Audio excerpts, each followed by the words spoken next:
এই ডিভাইসটির নাম দোয়া ডোরবেল। আমরা যখন ঘরে প্রবেশ করি বা ঘর থেকে বের হই প্রায়ই দোয়া পড়তে ভুলে যাই।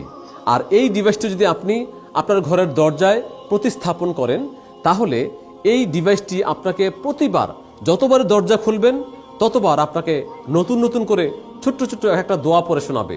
তাওয়াক্কালতু আলাল্লাহ, আল্লাহু আকবার কাবীরা।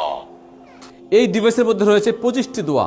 যখন 25টি দোয়া শেষ হয়ে যাবে তখন পুনরায় আবার প্রথম থেকে শুরু করবে। এই দোয়া ডোরবেলটি কিভাবে আপনার দরজায় স্থাপন করবেন চলুন আমরা দেখি। এই দোয়া ডোরবেলে দুটি অংশ, একটি হচ্ছে মেইন দোয়া ডোরবেল আর একটি হচ্ছে ম্যাগনেট। দুটোরই পিছনের দিকে দুটি স্টিকার আছে। প্রত্যেকটা স্টিকার আপনাকে প্রথমে খুলতে হবে। খুলে এই মেইন ডিভাইসটি দরজার মেইন অংশে অর্থাৎ এই বরাবর লাগাবেন। আর এই ছোট্ট ম্যাগনেটটি লাগাবেন ঠিক পাশাপাশি।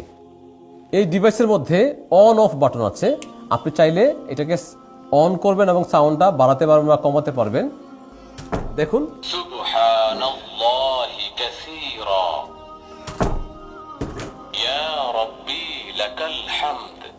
আপনার ঘরে বাচ্চারা বা আপনি যারা আছেন ঘরকে বরকতময় করে তুলবে এই ডিভাইসটি, এবং সবাই এই ছোট ছোট বরকতময় দোয়াগুলি সহজে মুখস্থ করে ফেলবে ইনশাআল্লাহ। এই ডিভাইসটি একবার চার্জ দিলে টানা 1 মাস চার্জ থাকবে।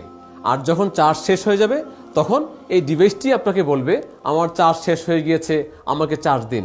তখন আপনি দরজা থেকে এইভাবে খুলবেন। খুলে এই যে দেখুন টাইপ সি পোর্ট আছে, আপনি 3 ঘন্টা চার্জ দিবেন এবং এইভাবে দরজা আবার লাগিয়ে দিবেন। সুবহানাল্লাহি কাসীরা, আল্লাহু আকবার কাবীরা, ইয়া রাব্বি লাকাল হামদ, ইয়া আরহামার